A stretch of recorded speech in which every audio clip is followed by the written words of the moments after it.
Our presentation, as you can see from our slide and from my shirt, is on bicycles, transportation technology. So we're going to start out with kind of an overview. I guess we'll introduce everyone first. My name's Gabe Shigoda. I'm Willie. I'm Wanda K. Robinson. Jeremy Brown. And what we're going to be starting out with today is just kind of a basic overview. We're going to talk about the history of the bicycle, different types of bicycles, and then we're going to kind of look at a global perspective of riding because there's a lot of different applications that people are using these for around the world.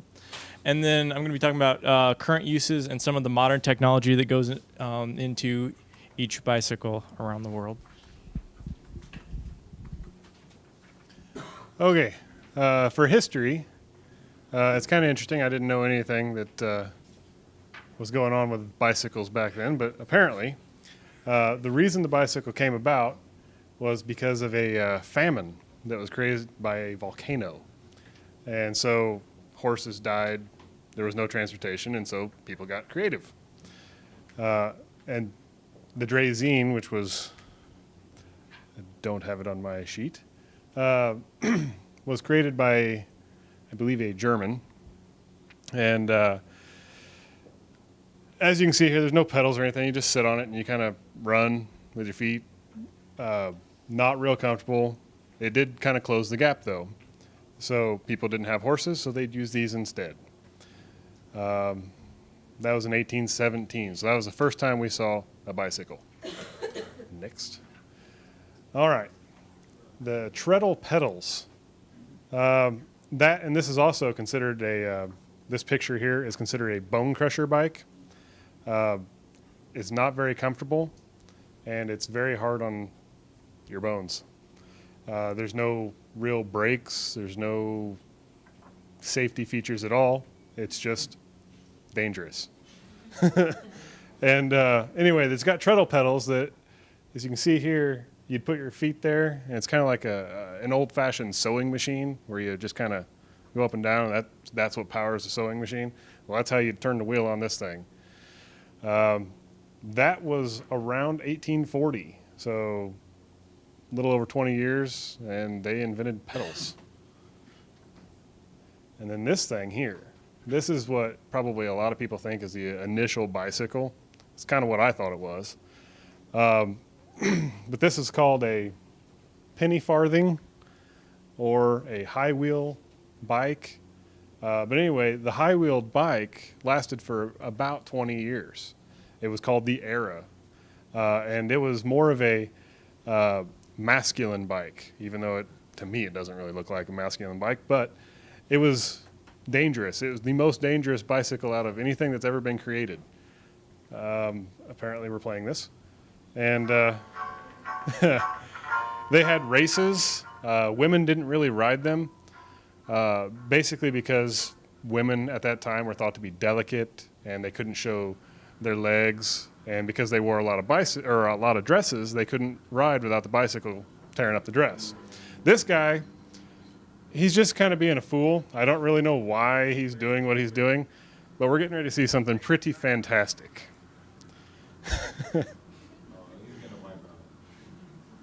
This is kind of the explanation of why these are dangerous. So, there's really nowhere to go but forward and from really high.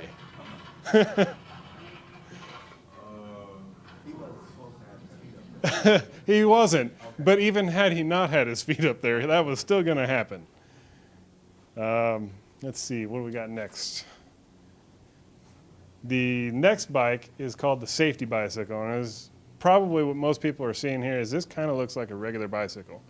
This is around 1885, as we see here, made by Starley, and they actually did it right. So they got the seat the right place, they got the handlebar right place. It's actually got a brake.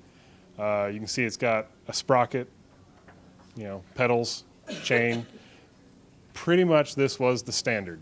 So after this, the rest of the bikes, this is their design. What we got next here? Oh yes, still mine. The only thing that really needs to be talked about past the safety bike is the adaptation of multi-gear. And it just allowed, bicycle riders, I'm sure most of you have done this, to switch gear and either go up a hill or switch gears to go faster down the road. That's really about the extent of the history part of the presentation. Oh, I forgot. In the time that bicycles were being created and developed, there was many groups that got together, and they were riding in the city, urban environments. There were roads; they weren't the greatest of roads. However, there was no cars because cars hadn't been invented yet. So roads were basically just where you walked and had a social gathering.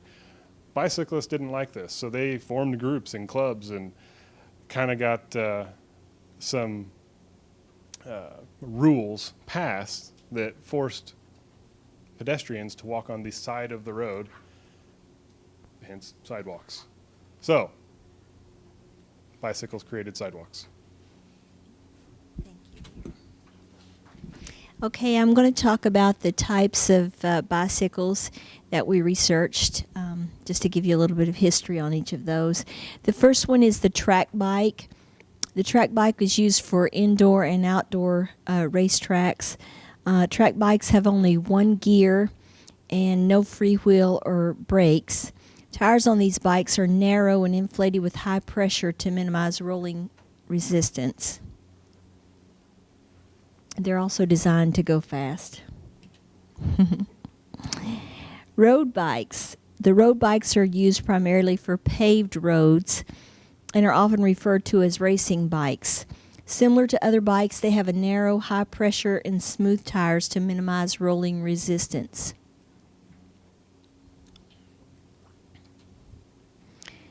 Now, mountain bikes, they're used for off-road cycling. They have wider tires, suspension systems. They may be used for traveling or racing over rocks, washouts, steep declines, dirt trails, logging roads, and other unpaved areas. The wheels are typically wide, knobby tires for traction and shock absorption. The BMX bikes are used for leisure and sport. They're yet primarily designed for dirt and motocross cycling. BMX is an abbreviation for bicycle motocross. Frames for these bikes are constructed of various types of steel. Those used for racing are usually constructed of aluminum, while cheaper bikes are made of steel. The BMX bikes can be used for racing, freestyle, dirt jumping, on flat land, streets, parks, or trails. The cruiser bikes or beach cruisers are durable and heavy. They have balloon tires, upright seating posture, single-speed drivetrain, and constructed of steel with animated styling. These were the most popular bikes in the United States from the 1930s to the 1950s. Since the 1990s, their popularity has increased due to their comfort, style, and affordability. And now, other reasons to ride. All right. I know I'm not going to shock anybody here, but believe it or not, a bicycle is actually a little bit more environmentally friendly than some of the modes of transportation that we're used to. One of the studies that I came across was taken in California, and it was a statewide study, and they determined that if they could get people to ride a bicycle when they're running their short errands, which were consisted of 2 miles or less, then they came up with the following estimates that there would be 2,656,000 less miles traveled on the roads. So that's less vehicles out there on the roads, tearing up the roads. There'd be 3.58 tons per day of smog-forming gases eliminated. There'd be 0.65 tons per day of inhalable particles taken out of the environment, and there would be 20.11 tons per day of carbon monoxide removed by taking these vehicles off the road. and replacing them with bikes. I skipped. As you can also imagine, riding a bicycle is more efficient than walking. It's estimated that it can get you going where you need to be up to 5 times faster. They also did another study where they converted calories into energy, and 100 calories can transport a bike up to 3 miles, whereas 100 calories can only transport a car up to 280 feet. And then it'd also be more efficient in like big cities where you run into traffic jams and things like that. A bicycle will help you get across town a lot faster than if you had to go through traffic. Another thing with the big cities, you have to deal with a lot of noise pollution. Some of the problems associated with noise pollution are stress-related illness, high blood pressure, speech interference, sleep deprivation, loss of productivity, and lastly, noise-induced hearing loss. So again, when you replace that bicycle or replace that vehicle with a bicycle, then you're eliminating a lot of that noise pollution. Again, we're not going to shock anybody here, but there's actually some health benefits to riding a bicycle. Some of those include decreased risk of coronary heart disease.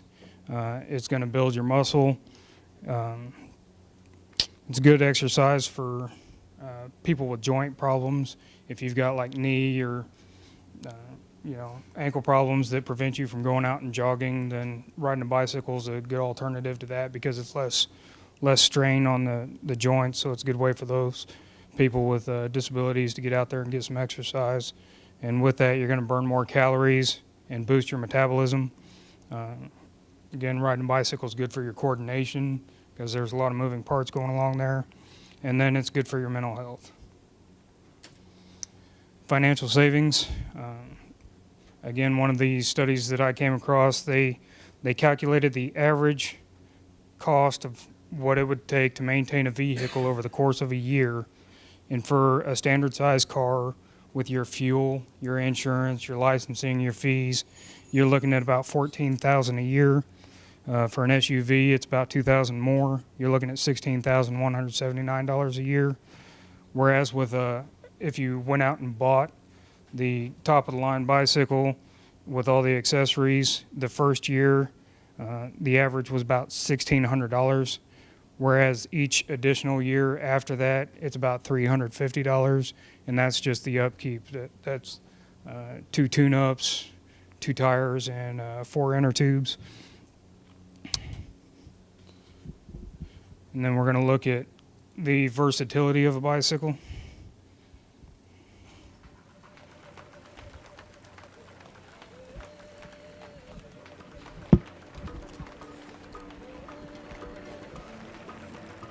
Here in North America, we have a tendency to think of the bicycle as just a recreational or an exercise mode or a piece of equipment, but this video demonstrates a lot of the versatility of the bicycle and how it can be used for so many different things.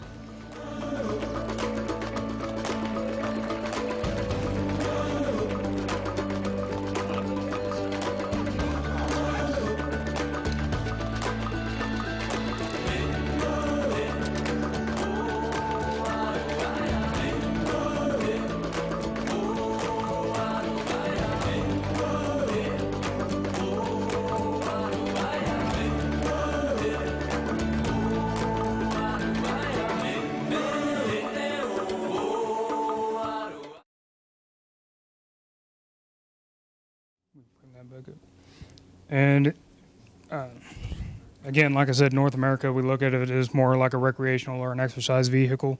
But a quick look at some other places around the world, places like Bolivia, they base their life, or their way of life is based off of their livestock, especially like llamas. And they have no telephones or things like that where they can just pick up and call someone in the event of an emergency. And so they use it as a form of communication in an emergency situation. If they have problem with their livestock. That's how they find the town veterinarian and go and get help and bring it back to preserve their way of life.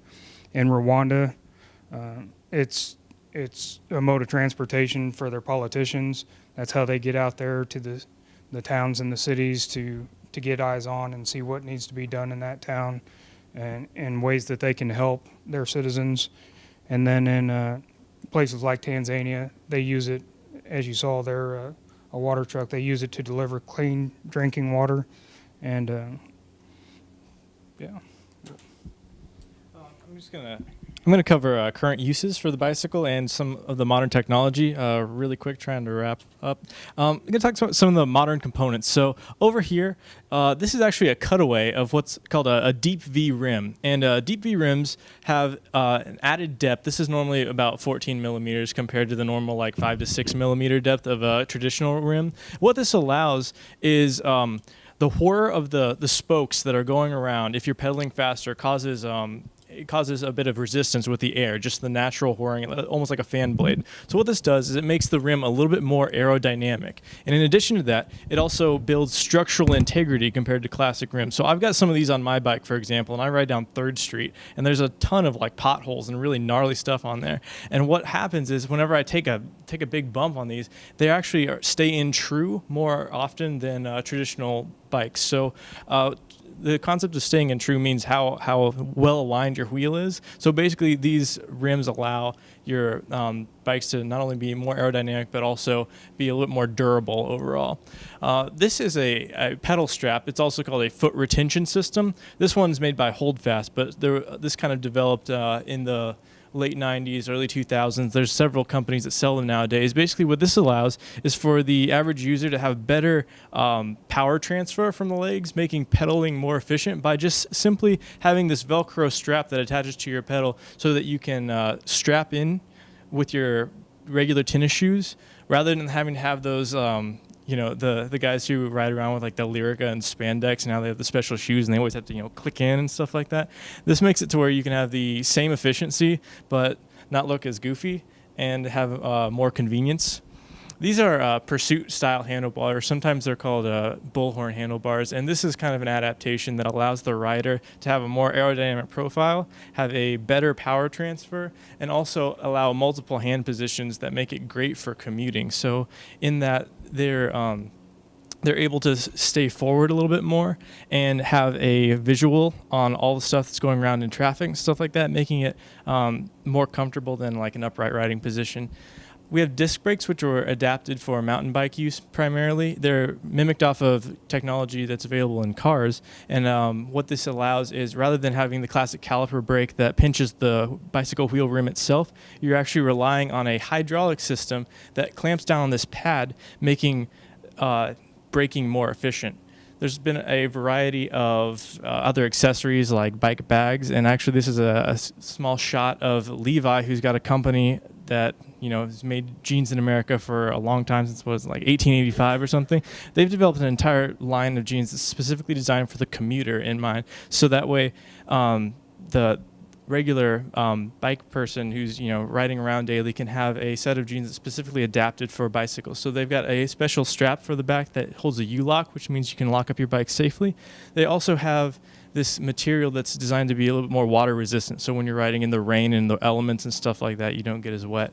And then this is just a concept of an integrated shifter, which puts the shifting mechanism right next to the brake, so that way it's not only more aerodynamic, but it's safer, so you don't have to move your hand position while you're riding at high speeds. Increased awareness has been really popular in the last couple of years for ways to get bikes out in the public more safely. So organizations like peopleforbikes.org, it's just kind of an online community that allows for people to share their experiences and also promote and advocate awareness of bikes in urban areas. And then there's also been several cities that have found increased success in bicycle rental programs, where you can rent a bike to tour the city for, sometimes it's like $10 for 2 hours or something like that, or on a daily basis, which is kind of promoted health and wellness throughout the city, as well as giving a really unique view to traveling and transport.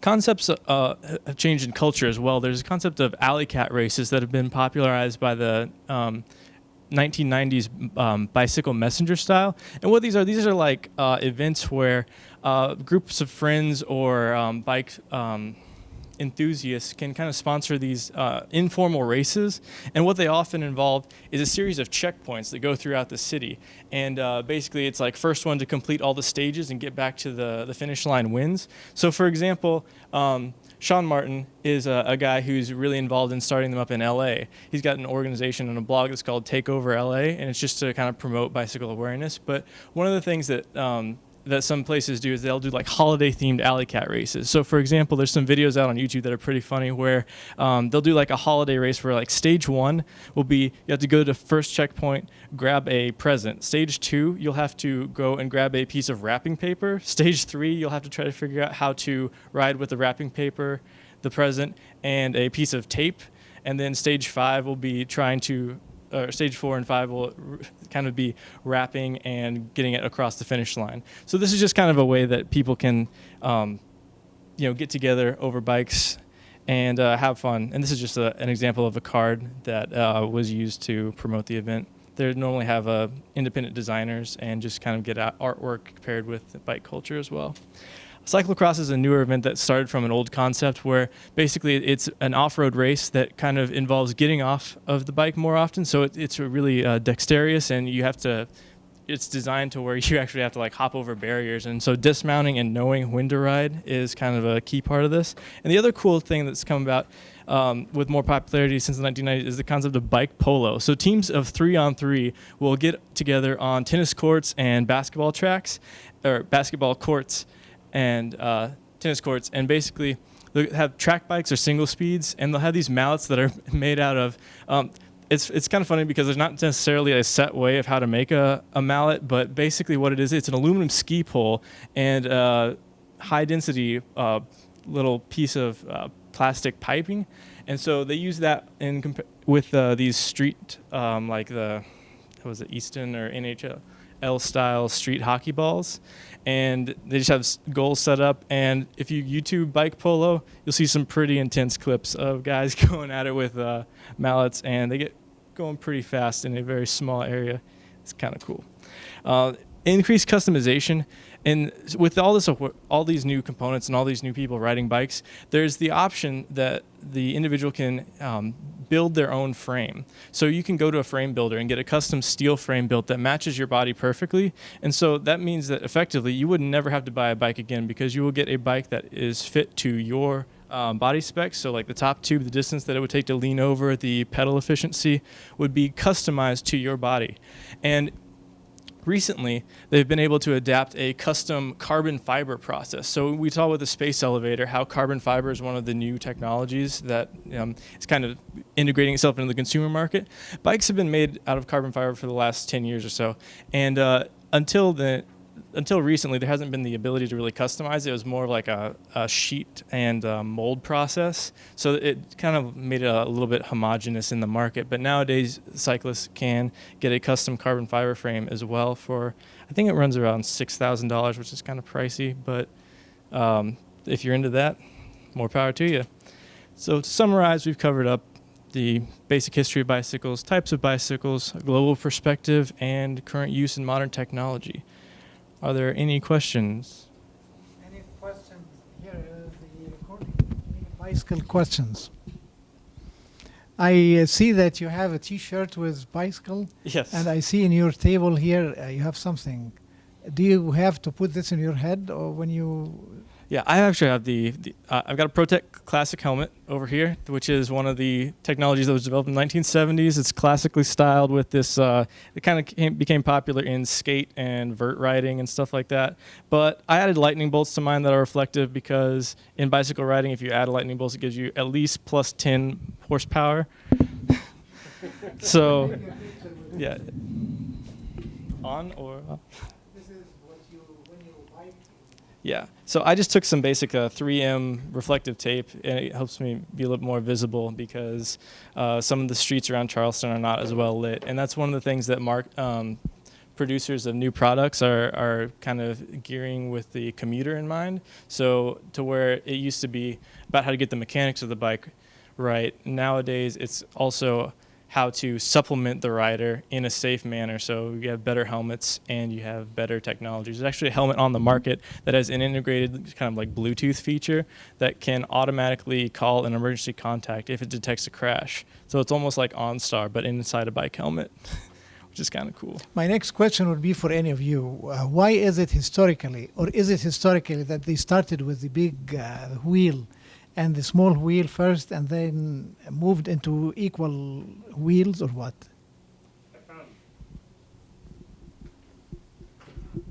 I found no real information on that. It was basically a style. They just found that before they had chain and pedal systems, they just made the wheel bigger, and it allowed you to accomplish what, having a chain and sprocket to go faster, multi-gears. So they made the wheel bigger to cover more ground, but past that, it was a styling thing. Can we say, or anybody say, that the technology for bicycles or bikes spilled into cars by any means? Or Yes, it did. It did? I didn't add that. But yes, it did. Okay. It was So there are forerunners. forerunners for the cars. Four wheels? Yeah, forerunner. I mean, they came before the car. Oh, yeah, Forerunner. Yeah. They definitely were the transition to the car.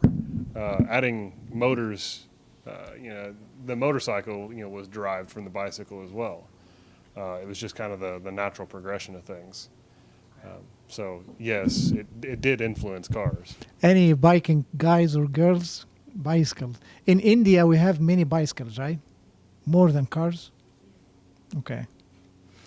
Well, thank you very much. Please join me in thanking this team.